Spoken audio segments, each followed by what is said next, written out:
बिस्मिल्लाहिर्रहमानिर्रहीम अस्सलाम वालेकुम नाज़रीन, तुसी वेख रहे हो वसाख टीवी ते मैं थोड़ा अपना शोएब अल्ताफ बहुत अरसे बाद एक दफ़ा फिर वसाख टीवी ਨੂੰ ਜਗਾ ਰਹੇ ਝੰਜੋੜ ਕੇ ਜਿੱਦਾਂ ਆ ਸੁੱਤਾ ਜ਼ਮੀਰ ਨਹੀਂ ਜਗਾ ਲਈਦਾ ਇਦਾਂ ਹੀ ਇਹ ਫੈਸਲਾ ਇਹ ਕੀਤਾ ਗਿਆ ਕਿ ਵਸਾਖ ਟੀਵੀ ਨੂੰ ਐਕਟੀਵੇਟ ਬਲਕਿ ਰੀਐਕਟੀਵੇਟ ਕੀਤਾ ਜਾਏਗਾ। ਚਾਚਾ ਕਰਮੂ ਨੂੰ ਵੀ ਸੱਦਾਂਗੇ, ਸ਼ੋਏਬ ਅਲਤਾਫ ਨੂੰ ਵੀ ਤੁਸੀਂ ਰੱਜ ਕੇ ਬਰਦਾਸ਼ਤ ਕਰਨਾ ਹੈ ਤੇ ਨਾਲ ਜਿਹੜੇ ਹਾਟ ਕਰੰਟ ਟੌਪਿਕ ਰਨੇਗਾ ਉਹਨਾਂ ਦੇ ਉੱਤੇ ਗੁਫ਼ਤਗੂ ਕਰਕੇ ਉਹਨਾਂ ਦਾ ਕਰਾਂਗੇ ਪੋਸਟ ਮਾਰਟਮ ਤੇ ਉਹਨਾਂ ਦੇ ਅੰਦਰ ਫਰੋਲ ਕੇ ਵੇਖਾਂਗੇ ਕਿ ਹੋ ਕੀ ਰਿਹਾ ਹੈ, ਚੱਲ ਕੀ ਰਿਹਾ ਤੇ ਅੱਜ ਕੱਲ੍ਹ ਮਾਰਕੀਟ 'ਚ ਇਨ ਕੀ ਆ ਤੇ ਆਊਟ ਕੀ ਹੋ ਰਿਹਾ, ਯਾਨੀ ਕਿ ਪੈਂਦਾ ਨਿਕਲਦਾ ਸਾਰਾ ਕੁਝ ਜਿਹੜਾ ਉਹ ਤੁਹਾਨੂੰ ਦਿਖਾਵਾਂਗੇ। ਇੱਦਾਂ ਸੋਹਣੇ ਬੜੇ ਤਰੀਕੇ ਨਾਲ ਦਿਖਾਵਾਂਗੇ ਕਿ ਤੁਹਾਨੂੰ ਅੱਖਾਂ ਸਾਹਮਣੇ ਨਜ਼ਰ ਆ ਰਿਹਾ ਹੈਗਾ। ਜਿੱਦਾਂ ਕਿ ਫਰਜ਼ ਕਰੋ ਲੈਲਪੁਰ ਯਾਨੀ फैसलाबाद की जी करंट सूरत हाल आ वो अजकल एक बड़ी वड्डी हाईलाइट बनी हुई है फैसलाबाद की कि जनाबे अली 10 दिनों 50,000 न्याणा जम पाया फैसलाबाद के। नाज़रीन सारा मीडिया इतने अपना नच के घुंगरू इन्हें तोड़ने वाले कर दिते, गले पाड़ के मूँहों चो झग्गा निकल रही कि लैलपुर जनाब रिकॉर्ड तोड़ता, न्याणे जम पाए। अच्छा द स्टोरी बिहाइंड कोई नहीं दसन की कोशिश कर रहा कि रौला की असल दे विच रीज़न की है कि इन्ने न्याणे किद्दां जम पाए। कोई कुछ चैनल्स जिहड़े ने वो दस रहे हैं कि एक महीने 5 लाख तो ज़्यादा बच्चा जम गया फैसलाबाद दे विच। नाज़रीन मैं तुहानूं फैक्ट दसदा, ये बिल्कुल ठीक फैक्ट्स ने कागज़ां दे विच।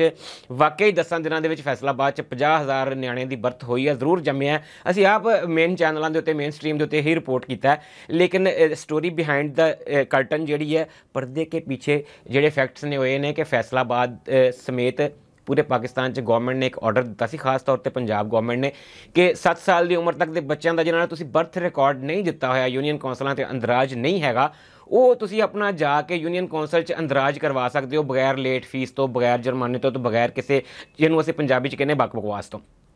उस बक बकवास तो बचने वास्ते नाज़रीन मैं तुसीं सारे यारां दोस्तां ने जिहड़ा अपने अपने बच्चों का जिहड़ा अंदराज नहीं सी कराया होया यूनीयन कौंसलों च, वो जो हेड़ की हेड़ पई है दिसंबर के विच लखां बच्चों का अंदराज उस हिसाब नाल हुण जिहड़े नवें जिहड़े अज पैदा होने वाले कागज़ां च ने कोई 2.5 साल का न्याणा है, कोई 3.5 साल का न्याणा है, कोई इदां नहीं कि मतलब इस उम्र के न्याणे डाउनलोड हो गए ने एकदम कि इंज करके इंटर हो जाए तो 5 साल का न्याणा जम पाया। नो, इदां बिल्कुल नहीं है।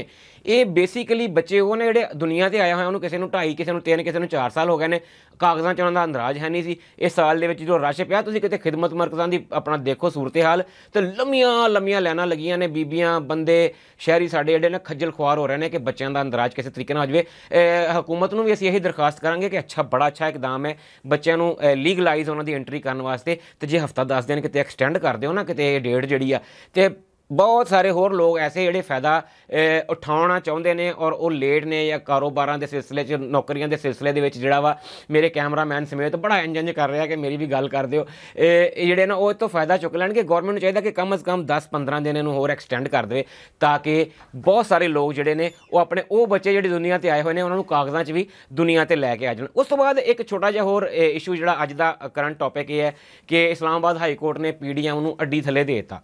हाँ, एप्पल अड्डी थले देना की होंदा है। PDM अपने वालों बड़ी बहुत मुतमिन हो गई सी कि इस्लामाबाद का जिहड़ा बलदियाती इलैक्शन है ये लै लिया इहदा स्टे, ये कर दिता मुअत्तल, तो लोगों के करोड़ां अरबां रुपये कंपेनां ते बैलेट पेपरां ते मेरे ख्याल बैलेट पेपरां का 12-14 करोड़ रुपए का खर्चा सी जिहड़े छप गए हुए सी। 31 दिसंबर को जो इलैक्शन होने सी इस्लामाबाद हाई कोर्ट ने कहता कि नहीं कोई मुअत्तल नहीं, वो इलैक्शन होणगे तो जरूर होणगे, इस करके हुण वो इलैक्शन भी होण जा रहे हैं। यह हाईलाइट सी। बहुत सारिया होर खबरां ने जिस तरह कि साडी इकोनॉमी जिहड़ी है अगे 6.2 बिलियन डॉलर सी, 6.2 रह गया सी साडा जिहड़ा वो साडा सरमाया टोटल जिहड़ा साडे कोल रिजर्व्स ने वो 6.2 सी, तो हुण अज दे मुताबक वो 5.8 रह गए हैं। यानी कि साडे कोल 6 बिलियन 6 अरब डॉलर जिहड़ा वा वो दोस्त मुल्कां दा पिया सी, वो खर्च नहीं सी सकदे सी। उच्चों भी असीं 20 करोड़ डॉलर नाज़रीन नूं झराट मार लईए। सूरत हाल हुणे बनी पई है कि सरकारी अदारियां नूं शमूल उहदे बशमूल उन्हां अदारियां दे जिन्हां दे लंबे लंबे बूट ने ते जिहड़े पाकिस्तान नूं कंट्रोल करदे ने उन्हां दी भी तनखाहां दे हुण पै गए ने लाले, तो तनखावां कित्थों आउणगीਆਂ ये सिर जोड़ के ते अपना वड्डियां वड्डियां दफ्तरां जिहड़े लाक जिन्हां दे वड्डे वड्डे उन्हां 'च सिर जोड़ के बैठे आ। सानूं भी पता लगा कि इकोनॉमिस्टां दी जिहड़ी है ना वो एक टीम पूरी बुलाई गई है, हफीज़ शेख समेत जिहड़े पिछले पुराने दौरां 'च टैक्नोक्रेट टाइप लोग सी ना जिहड़े इंपोर्ट कीते गए सी। बूटां वालियां ने जनाब उन्हां नूं सद्द लिया कि हुण दस्सो कि इसहाक डार और मुफ्ता इस्माइल ने जिहड़ा मुफ्ता लाया है इकोनॉमी का जिहड़ा सिस्टम गड़बड़ करता, तो हुण तनखाहां कित्थों देवांगे इदारियां नूं। ये भी एक चल रहा है। 2-3 खबरां सी नाज़रीन, बस करो हुण सारा कुछ मेरे को अज ही सुन लेना। हुण आपां रोज़ मिलिया करांगे 2-4 मिनट। जे काशी मेरा साथ दिंदा रहा तो काशी कौन है, फिर किसी दिन नाल बिठा के तुहाडे नाल गल करांगे। मेरा मुखबर ही समझ लो तुसीं। अपना ख्याल रखियो। अज वास्ते इन्ना ही बहुत है। इजाज़त दे दिओ।